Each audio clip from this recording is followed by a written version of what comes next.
We are good to go. Wheelhouse, episode 3.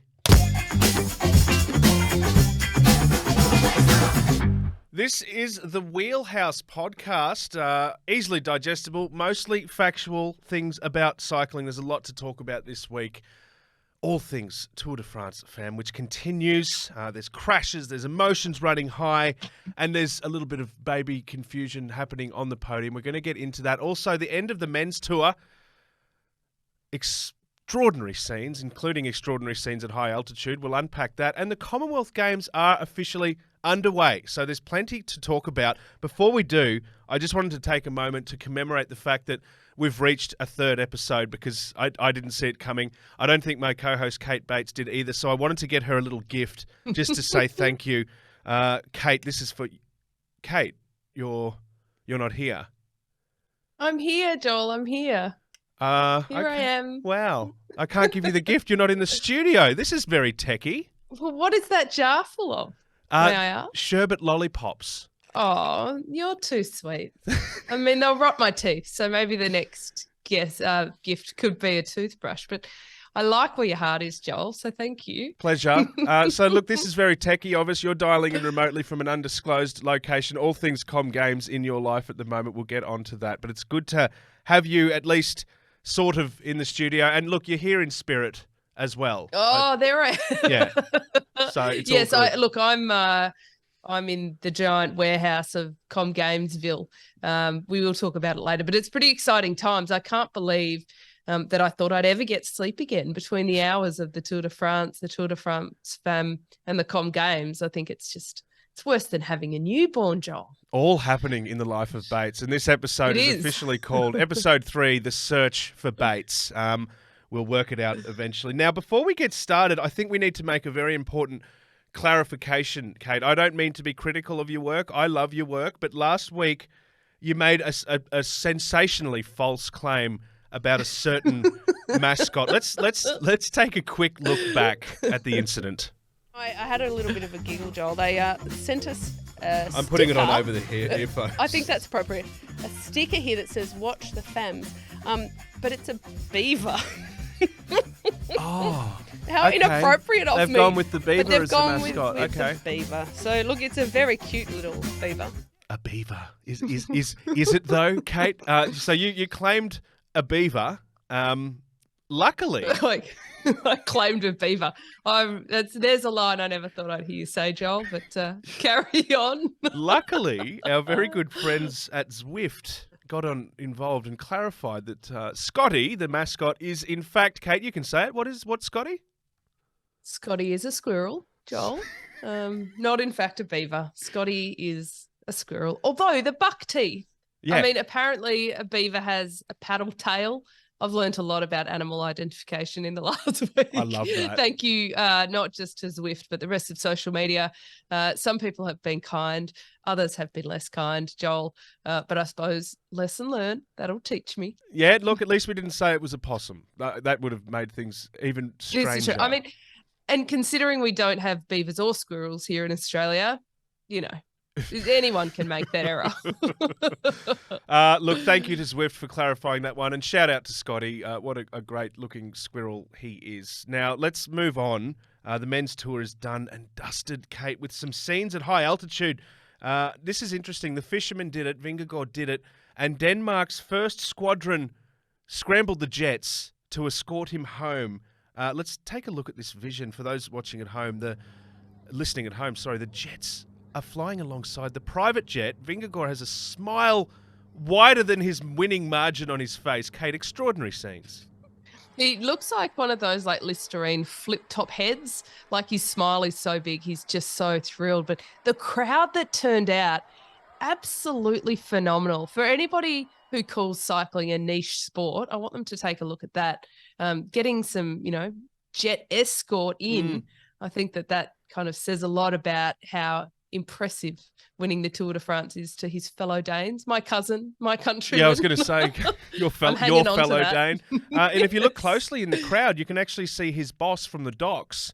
And if you listen to it closely, you can hear him saying, Jonas, are you still good to work tomorrow at 4 a.m.? Yes. He's going to go back to the docks, do some work there. But I have an exclusive reveal here. This is exceptional. we at the Wheelhouse, with our extensive tentacles, were able to find out exactly who was flying the jets that escorted Jonas Vingegaard home. Let's take a look at this.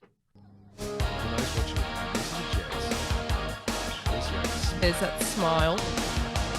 And there's Tom Cruise. Maverick himself. And Jonas having a little wave with Mr. Cruise. Was that you, Joel, or Merksy? That's all up? Merksy. I love it. I wanted to call last week Wheelhouse Maverick, but this week is officially Wheelhouse Search for Baits Maverick edition. Maverick. So. Yeah, I'll take that. I mean, again, I just think that, like, what a way to come back into town, hey? I hope that the Tour de France Femme winner gets a similar entry back, although it's quite a short little drive from France to, anywhere that we're expecting a winner to come from. But we'll see how we go. I love it. I love the pom. I hope they weren't worried he was going to be shot down or something. I hope it was actually just a diplomatic, Joel. beautiful... I'm sorry. I'm just curious. Come on now. Let's talk Tour de France Femme. The Aussies were in the thick of it early on, Kate, but probably not in the way we'd hoped. No, a bit of a rough start. I mean, we talked the very first episode we did, Joel. We talked about the fellas and all the crashes, and you said you felt like there'd been more carnage. Well, the women thought we're not to be outdone here. Let's see if we can beat the men on that. Unfortunately, it was Australia's Amanda Spratt who went down there, torpedoed by the Aussie champion Nicole Frain. Now, if you're listening. Nicole Frain is essentially belting toward the crash like a torpedo. Amanda Spratt had gone down amongst about 5 or more riders. Now, I don't know that Amanda Spratt was too injured in that initial fall, but when she did get hit by Frain like a torpedo, I think it went pretty pear-shaped, and it has sent some ripples through the pro community and been a bit of a contentious issue, unfortunately. Nicole's been copping a whole lot of flack for it, a whole lot of online bullying and hate. So I think before we discuss this further, we have to say we don't condone that no matter what happens on the bike. She's a good human being and doesn't deserve any of that trolling. But I do think that it was a significant error on Nicole's part and probably the way she handled it wasn't tremendous. And to go into a bit more detail around that, Joel, at the end, Nicole said that she felt she could make a way. She didn't brake because she thought she could make a way through the crash and avoid everybody without having to brake.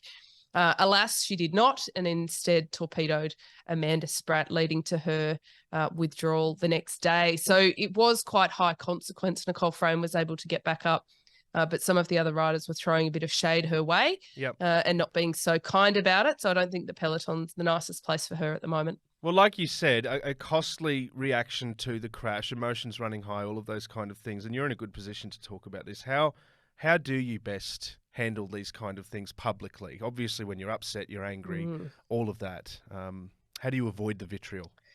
I think you've just got to go hat in hand, Joel. Like, you've just got to be real and say, I muffed it up. Like, my bad. I obviously didn't mean that. But you've got to also remember, going 50 plus kilometers an hour and in the heat of the moment, you're not exactly thinking straight. And you've just got to be really cautious afterwards, I think, of considering the impact, the broad impact of it. And I think if she had have come out and said, absolutely my bad, obviously not malicious, I need to be more careful next time, it would have been received very differently. But the way that they turned it into quite a nonchalant, oh, well, no big deal kind of episode. And we also know how media twist things. So I don't know if that's entirely Nicole either. But I do hope everyone can move on because, again, the amount of hate that she's been getting is just, it's not fair. I mean, she's not a terrible person. She didn't make a good decision in that moment in the bike race. But, I mean, I know you're perfect, Joel, but I am not, and I've made mistakes. That's okay. That's okay. And I find that, going hat in hand is the best way to deal with it. Look, that's your approach. That's fine. No, look, you're absolutely correct. And as you say, she's not a bad person. And for everyone smashing her on social media, it is worth considering the fact that it is a race. It's high octane, high speed, as you very well pointed out as well. A lot of criticism from within the walls as well. Marta Cavalli's manager, Peter Delacour, came out, criticised her about that. What might happen from here? Like, is it just sort of get back to business, move on? Good question, Joel, because I actually think this might have some longer standing consequences for Nicole in terms of picking up a contract on a bigger team. Unfortunately, I think she's had a little bit of reputational damage here. I actually think that the race organizer probably could have considered disqualifying her, suspending her, not because I want to see the national champion out of the race, but because I think that you need consequences when riders do something that isn't safe. It doesn't mean they meant to do it, but that's still how the rules work in sprinting, and it should be in any part of the race. But yeah, I hope that the teams also take a deep breath and realize she's a super talented rider and a really nice person. Yep. But you know, like I said earlier, I don't think that the bunch is going to be very nice for her this week. And we've actually seen her sitting right toward the back on some of the stages. I think she's a little bit nervous about what the riders, if they might say to her what they've been saying on social media. So maybe everybody needs to just smoke the peace pipe, take a chill pill. Yeah, calm down. Celebrate the occasion that everyone's involved in. And on that, this is the Wheelhouse podcast. My name's Joel Spreadborough, joined by a virtual edition of Kate Bates today. Now, we've spoken about squirrels and beavers and possums. Can we move on and have a chat about goats, if you don't mind? Because Marianne Vos, it's on theme. is definitely a goat. It is. There's no doubt whatsoever that she is the greatest. She remains in yellow 5 stages in. She's been extraordinary. She's been outstanding and extraordinary at the same time, which is now described as extraordinary. Kate, what do you think? It's a good word. And, you know, I mean, it's no different to the way we pronounce some of their names or some of the town locations. So I think it's on brand for us. She is incredible. I mean, I think that to me, it felt like the universe was just all in the right place to have Marianne Vos in that maillot jaune. It is something that it's hard to fathom that she's gotten this far in her career. Everybody's been talking about whether she is the GOAT or not. And can we just clarify, Joel, that the GOAT is greatest of all time before anybody thinks we're throwing shade at her? We're actually saying she's a GOAT. We're seeing some pictures for those listening right now of the GOAT, which is the greatest of all time, Marianne Vos, powering home for Jumbo-Visma. And look at the emotion on display. She's so happy about it. Kate. This is a big moment for her. And I think for all of women's cycling, it would be extraordinarily off camber if she was to finish her career without having ridden a Tour de France and without having even that iconic picture with that maillot jaune. And while they're riders for the stage when they get a Scotty mascot, that lovely squirrel, when they get the yellow jersey, they still do have that really iconic lion, which we have seen over the decades in the men's race. So it's great to see Marianne Vos with the beautiful lion as well. So I think they line them up at the front of the team bus. And if Jumbo men and women share a team bus, they're going to be pretty chock full of jerseys and stuffed toys. Yeah, absolutely. Stage. A big year. Although in stage 5, it almost went wrong for Vos at the very end. An extraordinary, almost wrong turn for herself and a couple of others as they came towards the end of stage 5, Kate. That was funny. Well, she didn't take a wrong turn, but Alyssa Longo-Borghini did take a wrong turn. There were a couple of funny comments about how maybe she needs to get her maps upgraded on her Garmin.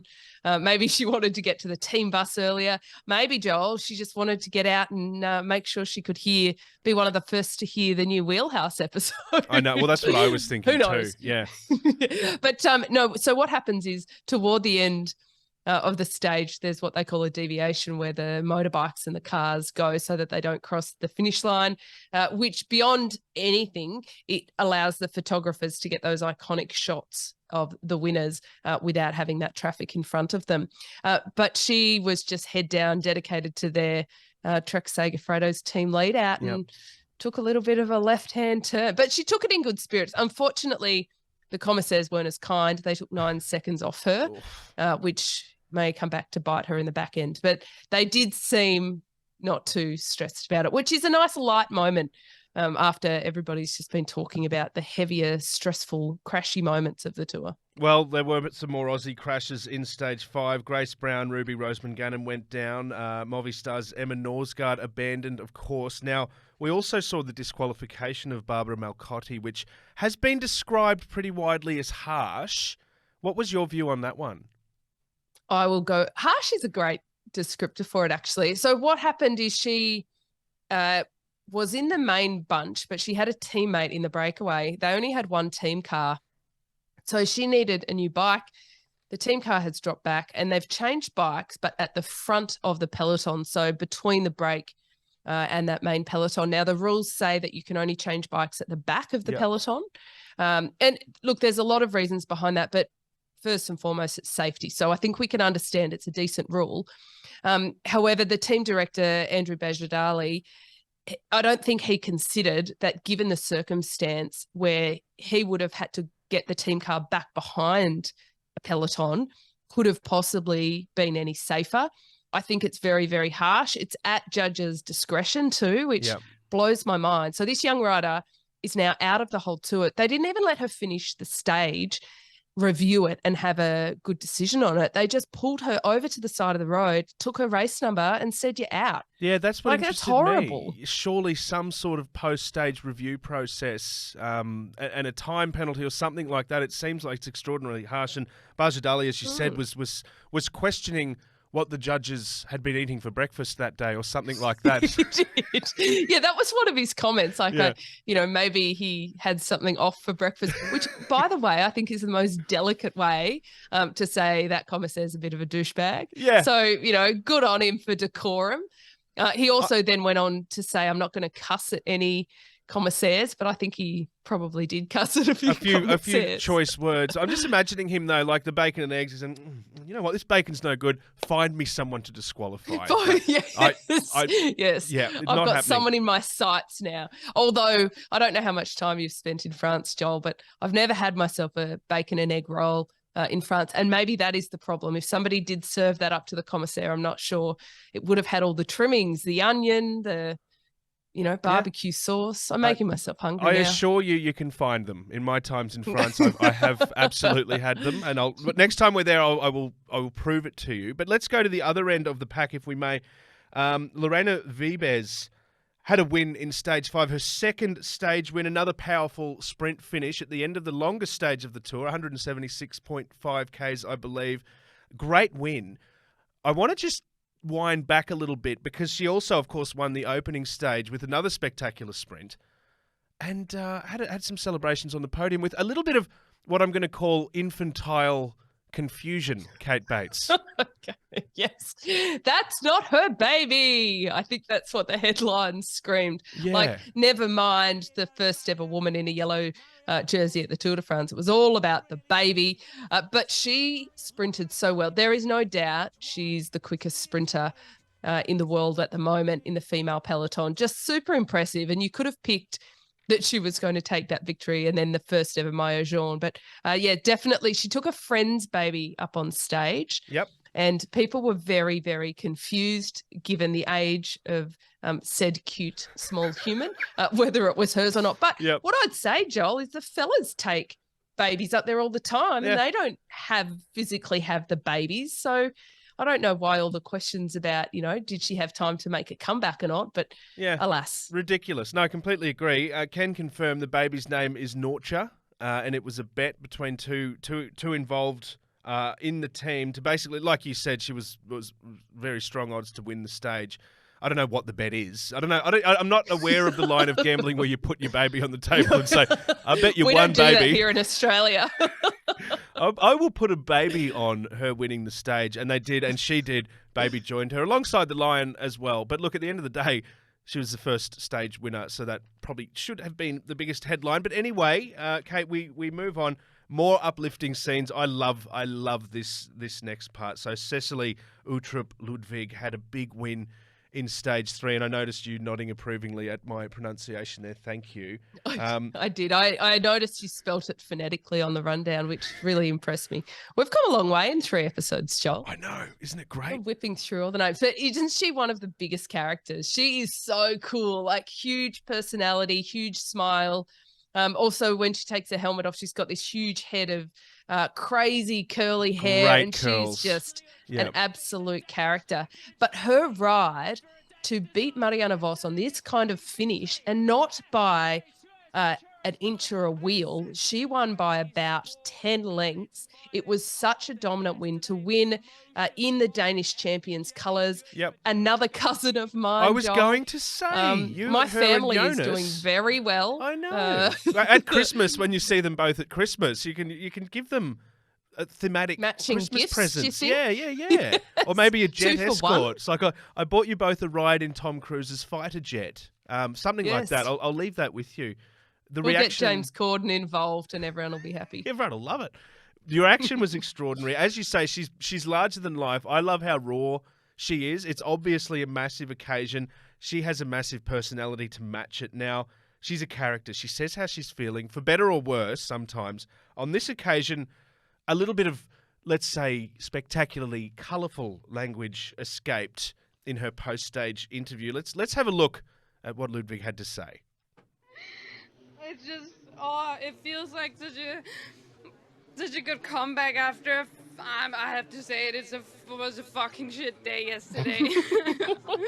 And losing Marta and crashing and have to come back and then I just loved how the team kept the fighting spirit and what a victory, man. And this is for the team. This is for my team. They did such a good job yesterday and they kept believing in me. So yeah, I love you guys. Wow, all on display there. That's Cecily Uttrup Ludwig after her win in stage 3. Was the I love you guys, was that at us, Joel? I think so, yeah, just a little For the shout support. out. Yeah. I've written down AFSD. I think from now on that that should be. I think that's our first F-bomb on the Wheelhouse too. That's a Thank big you, moment. Cecily, Yeah. for breaking that barrier. Do we have a swear jar yet? We have a lollipop jar because you're not here to A claim it. lollipop So yeah, jar. that'll do. We'll put it in that. That'll do. Outstanding display of emotion. And she always cops a little bit of trolling over this sort of thing and her emotions as well. But I think it's fantastic. It blows my mind that people will comment on someone's reaction to a victory and being emotional. I mean, it just shows how narrow-minded they are. They have no idea what it feels like. Yeah. Either way, I think it's very entertaining. And I wonder how many people got the kill switch on the language before it went live, like know, whether it was on yeah. delay. I The don't know, dump but I button, love it. yeah. I think it's fantastic.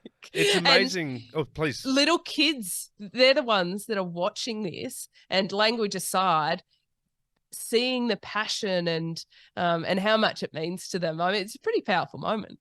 It's very, very inspiring. And what we've seen so far are some incredible scenes. I want to ask you quickly about the professionalism of the sport. What we're seeing in this tour, how much has changed, and is it for the better since your era, Kate?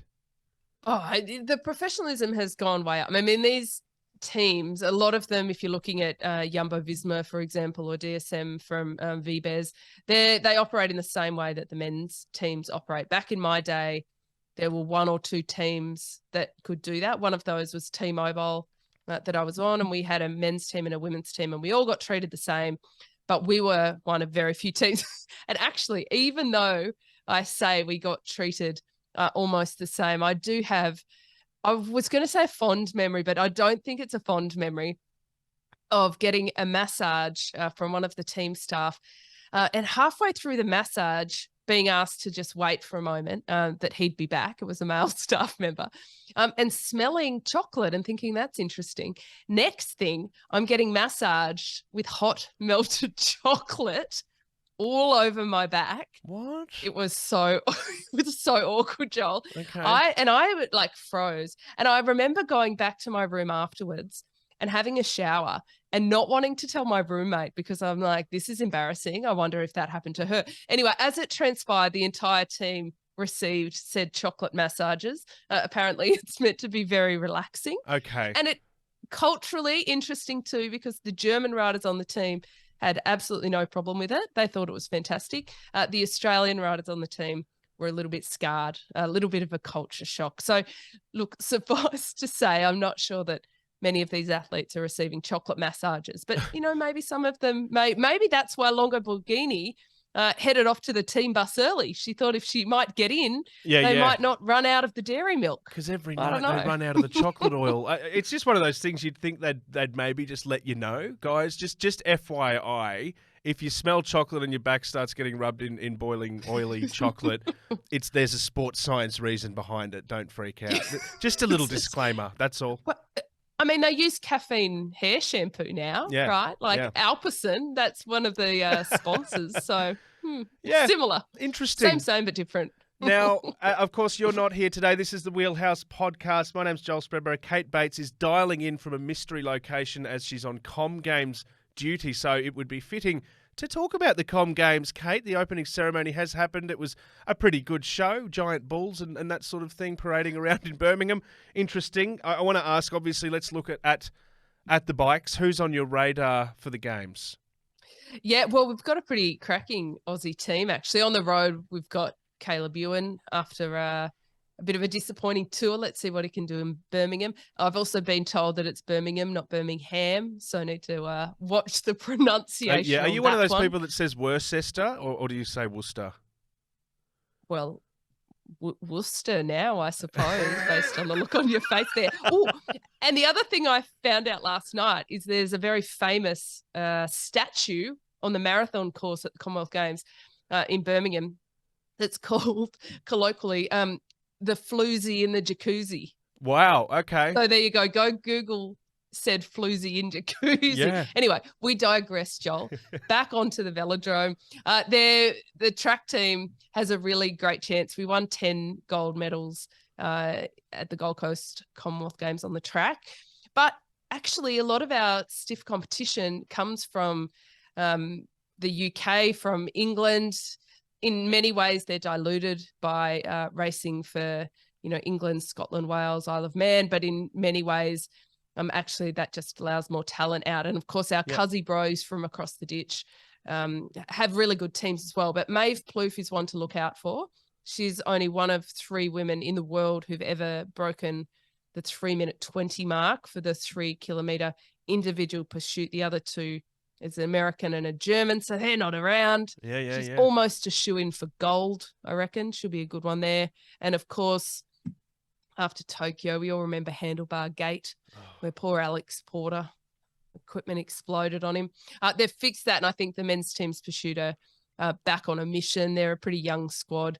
So across the board, I think we've got 23 debutantes amongst the 34-strong team. So it is a new young team, but I think we'll see a lot of the names that we will then see heading into the Paris Games. And I just love Commonwealth Games. I mean, I won a couple of gold medals, but also my sister won a gold medal in the road race.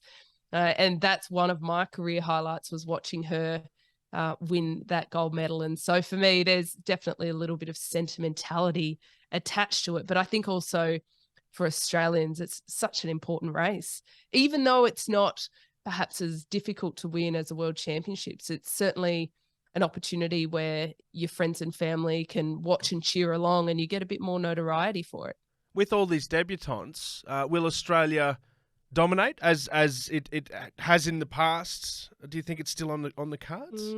We have the capacity to, definitely, but I think they're also, if we got a whole lot of silver medals, it probably wouldn't be that surprising. Now, Matt Glaetzer is probably the one with a big circle around his name. He's going for 3 titles in a row in the Kieran. And Nicholas Paul from Trinidad and Tobago has been kind of the world's fastest in the sprint events this year. So even though Matty Glaetzer would normally be not a shoe-in at Commonwealth Games, but this has been somewhere he's really excelled, that might be a bit of a tough ask for him. But we certainly wish him the best. He's at the back end of his career, and it would be pretty tremendous to wrap it out with 3. Not many Aussie athletes have won 3 gold medals in a row at 3 different games. So, Anna Mears did it, but Anna Mears does everything, Joel. I mean, I think if there's a record, it's pretty much her record. Yep. So aside from her, Bradley McGee has done it as well. So that would be cool to see Maddie Glates to get up and do that. But even if we got a lot of talent up there, even if they weren't gold medals, I think it's really worth getting behind and just seeing this new generation from the ground level up. And then in a few years' time, when they are looking for those gold medals at the Olympic Games, we'll be like, yeah, we remember them back in Birmingham. 100%. When they were riding laps around the floozy in the jacuzzi. With the chocolate massage oil on smeared all over that statue as well, I'm sure. But look, as you say, as far as the priority of it, what it all means, the likes of Caleb Ewan wouldn't be there. And as you say, it's a real proving ground for a lot of the younger debutant riders as well. I love it. It's elite competition. And what I love is the all-time cycling contest between Australia, England and New Zealand. I've done a little bit of research, Kate. I love to throw in a fun fact. So I want to tell you that in the cycling at the Commonwealth Games all time, Australia leads the way with 110 golds. England is on 36. New Zealand is on 25. Trinidad and Tobago is on 2. Now, you mentioned Nicholas Paul. Could it be a third ever gold medal for Trinidad and Tobago? And if yes, how special will that be? And that's what I love about the Com Games. Moments like that, they dish them up every time, and it's a joy to watch, in my humble opinion. Yes, you're sounding all sentimental too, I Joel. love it. I love it. I think he can actually win 2 events. I think he can probably win both the sprint and the Kieran if he's on form. It'll be pretty exciting racing. He's a really dynamic athlete. And also just representation. We have very few black athletes in cycling. Yep.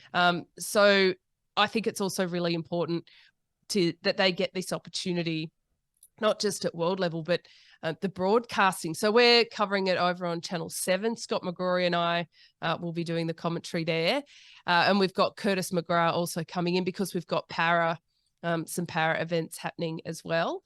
And the visibility, the fact that we have the para athletes there as well, and it's going to be shown on all of the channels for everybody to see. That's something cycling doesn't get often. So I'm pretty sure, unless you're a hardcore cycling fan, you don't know where to find the track cycling world championships.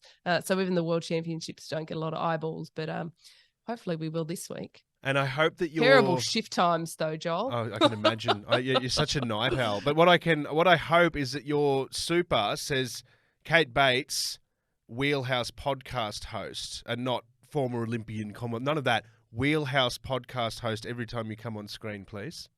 Yeah, I'm actually asking the wardrobe department to embroider my shirt. So on one side, it's, the 7 logo, and then on the other side, it's the Wheelhouse. I mean, I hope that's okay. I haven't asked the merchandise team, which is to say Merksy. Minor I'll details. clear that with him. Yeah, we'll sort it out. And look, a big shout out again to Merksy for making today happen. It's been great chiming in remotely and me here in the studio being left behind. But hopefully you'll be back next week, Kate. It's been a pleasure.